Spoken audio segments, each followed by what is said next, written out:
really did. I was 4 years old living in Louisiana when Emmett Till was killed. Now, a lot of you don't know who Emmett Till was, but I can tell you that some of you do. I can see the hands that go up. But the fact is that I was 4 years old when I was told very clearly, watch out. Watch out, your life is in danger when you walk out that door. Now, I was in Louisiana, so our life was definitely in danger there. But across the country, that's the case. The other day, I was talking with a group of business people in East Portland, and I told them that every time I turn around and I see a blue light flashing behind me, my first thought is, will I live today? Will I die today? That's the kind of thought that goes through my head no matter what. Now, that's basically an issue of fear.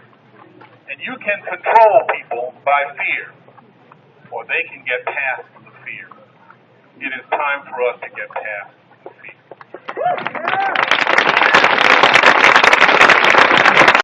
People say, we're in the toughest murder happening again. By the end of the day, it's going to happen again. You're probably not going to hear about it in the news, but every 48 hours, a black person is extrajudicially killed in the United States. That means they're killed without court, without trial, by either a cop, trigger happy, security guard, or a vigilante like George Zimmerman.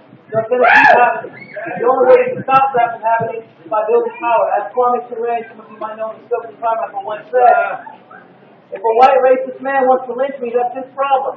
If he has the power to lynch me, that's my problem. And that's what I'm going to say. There are some well-intentioned folks who will say, as unfortunate as that was, that's Florida and we're in Portland. Well, I can tell you that the zip code doesn't make a damn bit of difference. That's right. As long as we have voter suppression laws in place that don't allow juries to be populated with a true complement of peers, the zip code doesn't make a difference.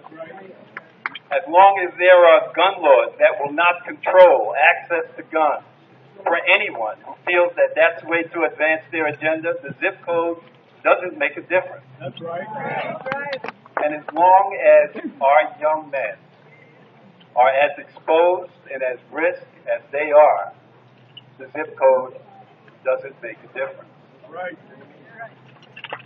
The difficulty is, what do we do from this point on? And I think everybody who has stood in front of this mic has used this moment. But I can tell you, as we've looked at this from the Urban League's perspective, we are going to drive to make sure that this case does not end now. We're going to get the Department of Justice involved wherever we have affiliates located to make sure that this is now brought to a federal level, and that the case against them in terms of civil rights violation that was suspended is activated. And if there's one thing that we're going to take from this, it's going to be that our work is not done. And you know what? It's time for us to stand our ground. That's right.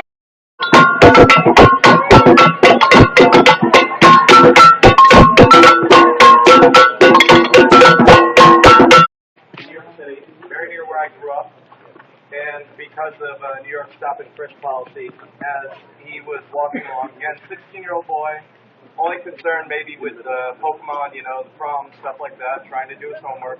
He was stopped and frisked, and he was criminalized. And as he was pulling up his pants, he was shot in his chest.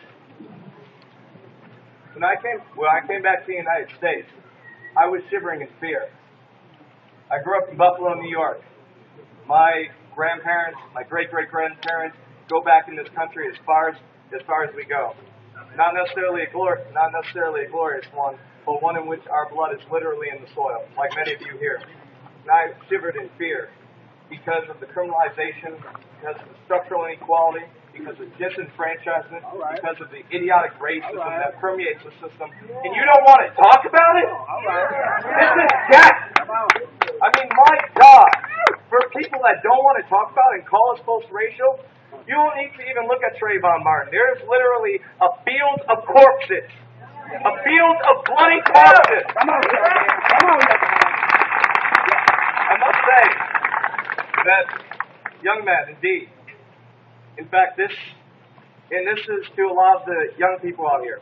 And this is not exclusively our fight. One of the things that really infuriates me, as I guess you can say, organizers sometimes, is that there's always this generational gap, because it's really all of our fight.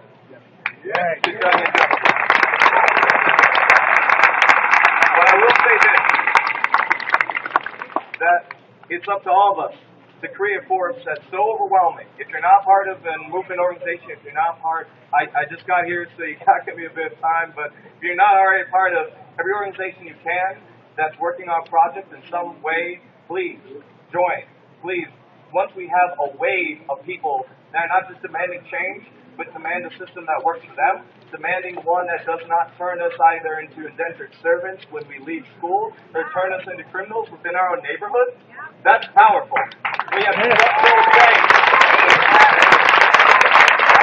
Let me make it clear, not just structural change that's feasible in legislation, it's structural change that we want in order to save our lives. No justice, no peace. People power is in the streets. No justice, no peace. No vigilante police. No justice, no peace. No People power is in the streets. No justice, no peace. No vigilante police. No justice, no peace. People power is. While round us bark the mad and hungry dogs, making their mock at our accused lot. If we must die, oh, let us nobly die, so that our precious blood may not be shed in vain. Then even the monsters we defy shall be constrained to honor us, though dead. O kinsmen, we must meet the common foe.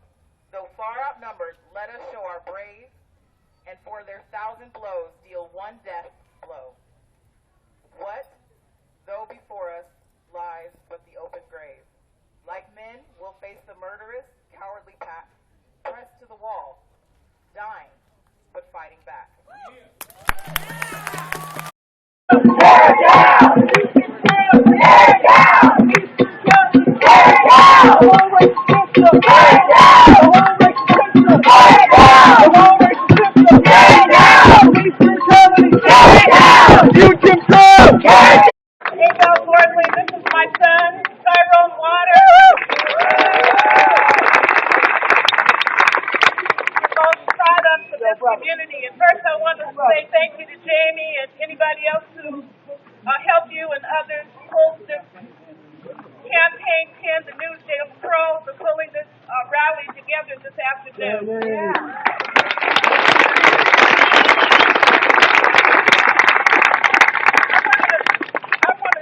I want to do this. I would like every black man, every young black man to come and stand with my son. Come stand with my son. Come stand.